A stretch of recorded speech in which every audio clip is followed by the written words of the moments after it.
Bonjour, bienvenue dans le podcast Danse avec le chaos. Je suis Doc La Luna. L'Inde, mon pays d'origine, m'a appris à danser avec le chaos, à faire des obstacles de la vie, des opportunités pour grandir. Après une carrière de médecin classique, je décide de quitter la blouse blanche. Je ne me retrouve plus dans les codes de notre société patriarcale, post-colonialiste.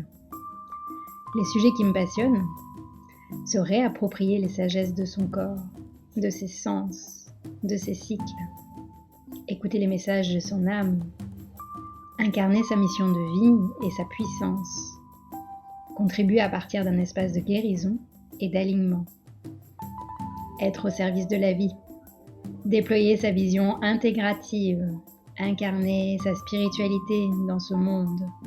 Ce sont des sujets que j'explore au quotidien avec les femmes de mon école, la Tribe Empowering School.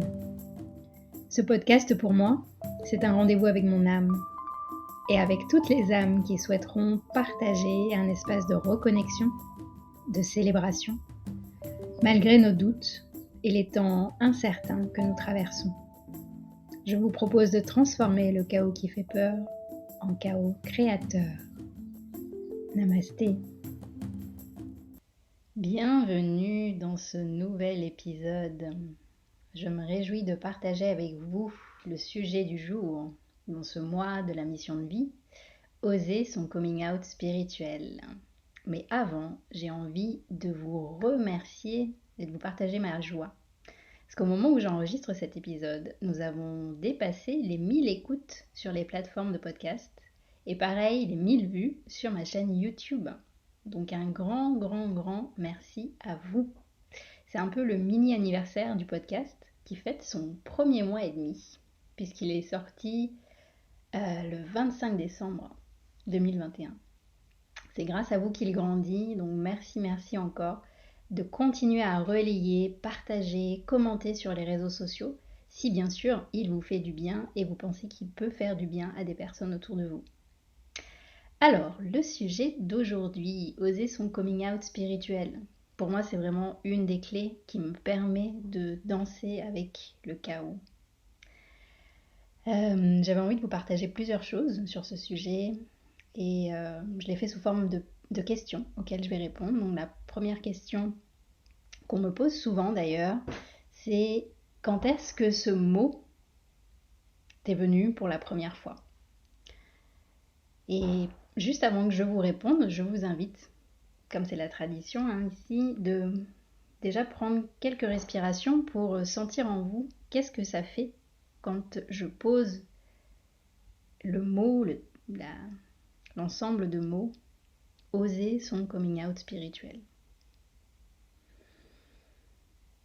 Est-ce qu'il y a un endroit dans le corps où ça se manifeste ? Est-ce que ça vous met en mouvement, dans l'envie ? Ou au contraire, est-ce que ça coupe à un endroit ? Toutes les réponses sont les bienvenues, y compris l'absence de sensation.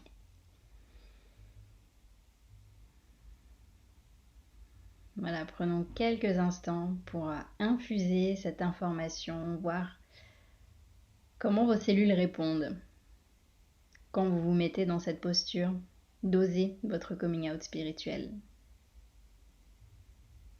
Prenez le temps de bien sentir vos pieds, vos plantes de pieds, votre bassin. N'hésitez pas à relâcher les épaules, relâcher la mâchoire inférieure.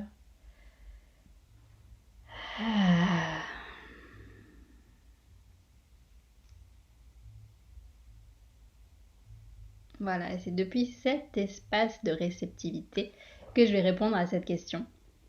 Quand est-ce que ce mot m'est venu pour la première fois ? Alors ça va nous faire un petit flashback de 10 ans en arrière. Pourtant, je m'en rappelle comme si c'était hier. C'était sur le Vieux-Port à Marseille. Il est minuit, je rentre d'un anniversaire avec une personne avec qui j'ai sympathisé pendant la soirée. C'est une personne qui deviendra quelques jours ou quelques semaines plus tard ma première coach pour m'accompagner dans ma transition entre ma vie de médecin de prévention chez les pompiers de Paris à ma vie de créatrice d'entreprise où je m'étais décidée de créer l'Institut de santé intégrative. Et donc, j'en profite pour saluer ma chère Angélique Tartière, qui est cette première coach. Et je me rappelle encore, on marchait ensemble dans l'énergie du Vieux-Port, et elle me pose la question. Maintenant que tu es libre, qu'est-ce que ton âme a envie de vivre ? Et là, je crois que c'est la première fois qu'on me pose ce genre de questions. Je sens que c'est pas ma tête qui répond. C'est d'abord un silence, et puis je sens que mon attention descend dans mon ventre, et puis là, c'est des souvenirs qui reviennent. Ça fait quelques mois que j'ai découvert l'univers de Deepak Chopra, de ses méditations, que je me suis inscrite à une de ses formations, et que je commence à goûter à ce champ des possibles. Et je me rends compte que je m'apprête à faire le grand saut, déjà avec cette décision de quitter un job 100% sécure. Je ne sais pas encore exactement ce que je veux faire, mais il y a une chose que je sais vraiment dans mes tripes. Je veux commencer à enfin être pleinement moi-même. Parce qu'en fait, je ne l'étais pas jusqu'alors. Je sentais que je nourrissais certains de mes traits, de mes qualités à travers mon job de médecin, et que d'autres de mes qualités, je les nourrissais ailleurs, comme danseuse ou encore comme prof. Mais que tout ça, c'était un peu éparpillé, un peu émietté. Et que là, je sentais qu'il y avait un appel à réunir tout ça et à oser être pleinement moi-même et à être dans toutes ces dimensions auxquelles je n'avais pas encore accès, mais je commençais à sentir qu'elles existaient en moi.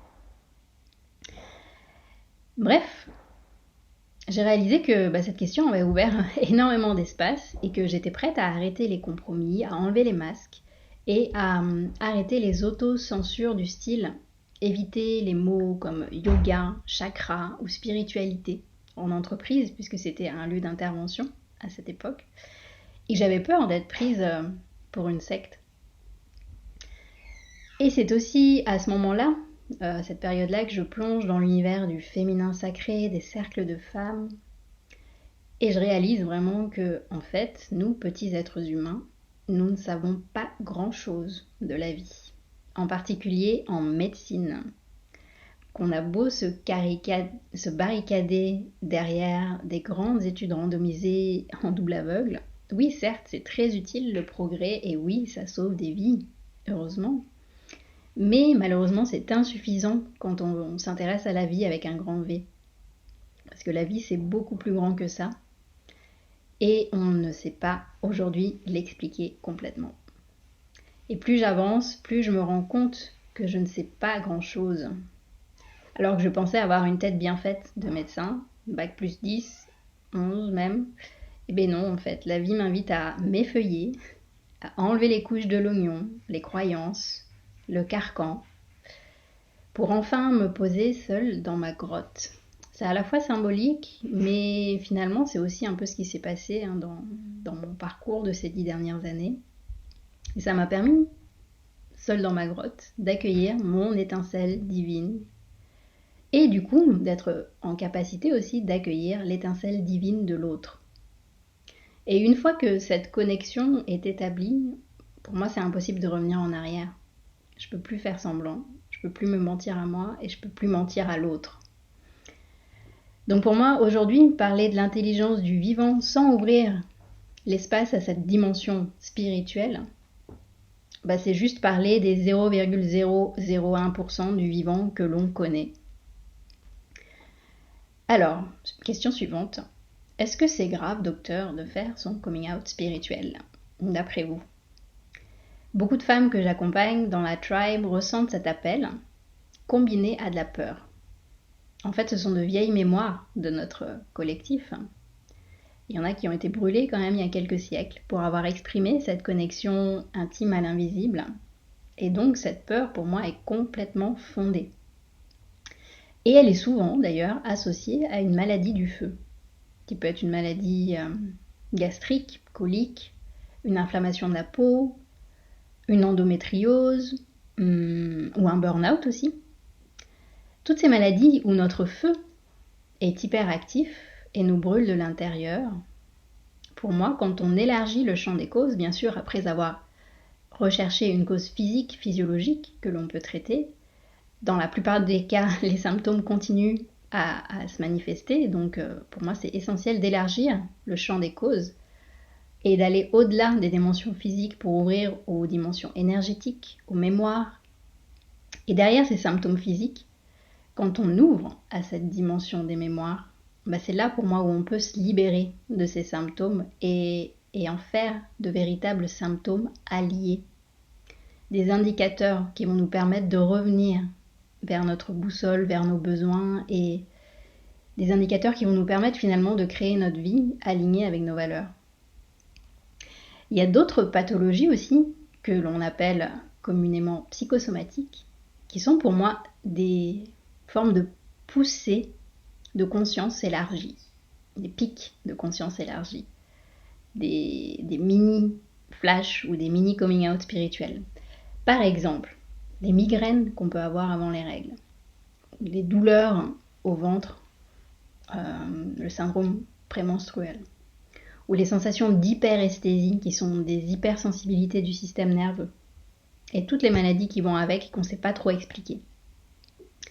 Moi, c'est comme ça que je le lis, comme un conflit entre le corps, la matière, qui est en train d'accueillir une importante arrivée d'énergie qui vibre à très haute fréquence. Et ça crée un contraste. Et c'est pas du tout agréable en fait. Et c'est ça qui, je pense, crée cette douleur à la fois physique, bien que la personne ressent vraiment, mais qui touche aussi à d'autres sphères énergétiques, qui réveillent peut-être aussi des mémoires. Alors on peut bien sûr s'anesthésier à coups d'antidouleur, mais c'est pas forcément la solution, on voit très vite les limites. La respiration consciente peut aider, mais déjà le fait de comprendre que c'est pas une anomalie et que c'est le corps qui est en train de grandir énergétiquement, ça peut vraiment aider aussi. Et la clé, vraiment, vous allez voir ça, c'est le repos. Le repos, le sacro-saint repos. Notre société patriarcale a tellement diabolisé le repos que c'est encore inscrit dans nos cellules, comme le dit très bien une femme que je suis sur Instagram. Repos égale danger. C'est la doctora Rosales Mesa, qui est chercheure en psychologie, femme médecine aussi. J'aime beaucoup ce qu'elle fait parce qu'elle a quitté son titre universitaire américain parce qu'elle travaille beaucoup avec les populations autochtones, étant elle-même autochtone d'Amérique, d'origine mexicaine. Et ce qu'elle a pu observer pendant ses recherches et dans sa formation académique, que de nombreuses maladies étaient en fait des créations de la colonialisation. Et pour elle, la première médecine dont nous avons tous et toutes besoin, c'est le repos. Surtout dans cette phase particulière que nous traversons, où il y a un grand changement de conscience. Apparemment, il y a une augmentation des fréquences de la Terre aussi, et il y a différents phénomènes qui s'imbriquent en ce moment, et voilà, elle, ce qu'elle dit et qu'elle répète dans son compte Instagram et dans les différentes interviews qu'elle propose, c'est vraiment de prendre le temps de se reposer, de se resynchroniser à la nature. Et ça, je pense que ça nous aide à vivre plus en conscience et plus en douceur ces coming out spirituels. Il est possible que vous entendiez autour de moi des coups de fusil, ne vous inquiétez pas, ce n'est pas la guerre civile en Guadeloupe, non. C'est une très bonne nouvelle, on a annoncé que le carnaval allait pouvoir se faire cette année, donc les gens s'entraînent tout simplement. Alors, prochaine question. Comment se déroule un coming out spirituel ? Parce que souvent, quand on en vit un, c'est notre intuition qui nous dit tiens, il se passe quelque chose, mais le mental ne sait pas forcément expliquer ce qui se passe. Moi, avec du recul, j'ai observé. Alors, encore une fois, ce n'est qu'un constat de ma part. Essayez de voir pour vous, si ça résonne ou pas. Et enrichissez-vous avec votre expérience aussi. Moi, ce que j'observe, c'est qu'il y a en gros 2 phases quand on ose vivre pleinement son coming out spirituel. La première phase, c'est une disruption dans sa vie. Voilà, on avait des habitudes, on était dans un état stable, un peu de stagnation même, et puis bam, soudain, rupture sentimentale, perte de travail, maladie, décès dans la famille, ou là, ce qu'on a connu tous et toutes, en mars 2020, bam, confinement brutal. Là, on est coupé de notre quotidien, de notre routine. Il y a une souffrance intense qui s'ouvre. Et là, la seule solution qu'on a pour accueillir cette souffrance, c'est d'aller chercher des ressources là où on n'a jamais eu l'habitude d'aller. Et c'est là où, en fait, on peut s'autoriser à se relier à ces fameuses ressources de l'invisible, du sacré, du divin. Et plus on va s'autoriser à nous relier à ces ressources, plus on va accueillir un peu comme une plénitude retrouvée, quelque chose qui a toujours été présent, qu'on a toujours senti, que peut-être petit, on ressentait vraiment encore plus intimement, et puis après, avec le temps, on s'en est un peu déconnecté. Donc ça, c'est la première phase. C'est déjà de commencer soi-même avec soi, à se relier à ses propres ressources, en lien avec cet invisible, ce sacré. Mais il y a aussi une deuxième phase pour moi, dans ce coming out. Et les deux sont liés, vous allez voir. Une fois qu'on a connecté déjà soit avec soi-même, l'étape d'après, en fait, c'est qu'on est des êtres communicants. On a besoin de partager avec les autres, ses amis, ses proches, ses collègues, ses clients aussi. Et c'est souvent cette phase-là qui est la plus difficile, parce que c'est là où il peut y avoir la peur d'être exclu du groupe, la peur d'être pris pour un fou, une folle.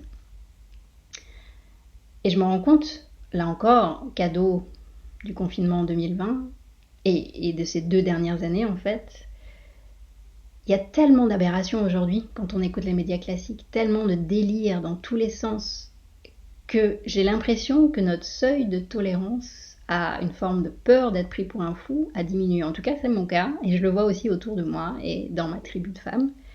En fait, maintenant, on se dit, de toute façon, tout le monde est tellement fou, autant que je sois dans ma folie, mais si elle me fait du bien, tant mieux. Et c'est peut-être ça qui fait que de plus en plus de personnes s'autorisent à exprimer ouvertement leur connexion à cet invisible et ces ressources qui leur font du bien. Moi, je me rends compte, quand je reprends mon premier coming out il y a 10 ans, que quelque part, déjà, moi, de me connecter moi-même à mes ressources, j'avais mes propres freins parce que je n'arrivais pas à communiquer avec l'extérieur. Et le fait, petit à petit, d'oser partager avec mon monde extérieur toutes ces dimensions-là, ça m'a donné encore plus envie de me connecter à l'intérieur et ça crée en fait une forme de boucle vertueuse. Donc regardez-vous dans votre vie en ce moment si c'est déjà fluide avec vous-même, vous et vos ressources.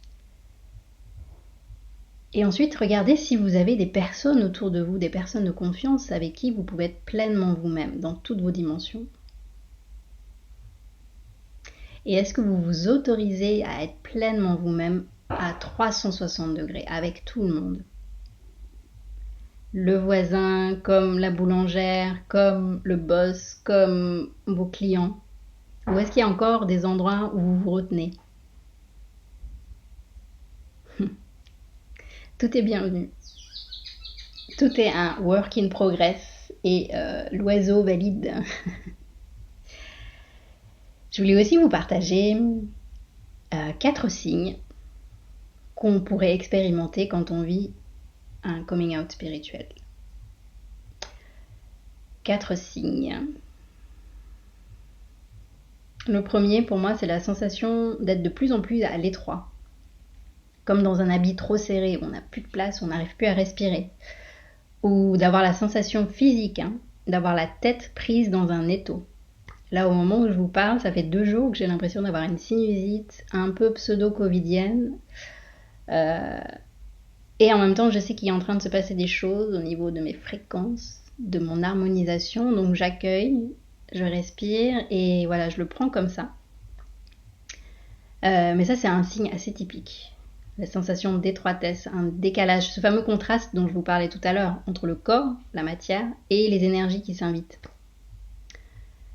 Deuxième signe assez classique, la sensation d'être désadapté, de s'être trompé de lieu d'incarnation ou d'époque d'incarnation. Souvent, je le dis en rigolant, j'ai l'impression d'être une extraterrestre. Ça, c'est clairement un signe que peut-être que c'est le moment d'assumer pleinement que vous avez une part extraterrestre et une part terrestre, bien sûr, puisque vous êtes incarné. Troisième signe, vous pouvez passer des heures, voire même des jours, seul dans la nature, ça vous ressource fois 1000. Alors que d'être en ville avec plein de monde, avec du bruit, de la pollution, ça vous irrite, ça vous renferme. Ça aussi, c'est un bon signe d'entrer dans un coming out spirituel où, du coup, pour accueillir ce phénomène d'énergie qui monte, on a besoin, c'est simple, hein, on est des êtres terriens et on a besoin d'être branchés dans la prise terre, donc c'est sûr que ça fait du bien dans ces moments-là. Et enfin, le dernier signe qui est pas très agréable, et c'est là où on a besoin de travailler l'énergie du cœur et d'accueillir avec compassion et douceur ces phases-là, c'est qu'on peut éprouver un gros dégoût de la société, du système, ou encore de la fatigue chronique. Quand je dis la fatigue chronique, c'est que vous avez beau dormir 13 heures par nuit, la journée, mais vous êtes encore fatigué. Là encore, pour moi, la lecture juste psychosomatique de la fatigue, ça ne me suffit plus. Il y a autre chose derrière. Donc voilà, c'est les 4 signes que moi je vois quand on fait un coming out spirituel. Bien sûr, c'est pas du tout exhaustif, je pense qu'il y en a d'autres et que chacun le vit à sa manière, mais ça, c'est des choses que je retrouve souvent dans les consultations que j'ai. On arrive bientôt à la dernière question. Et on est accompagné de musique puertoricaine. Merci mon voisin.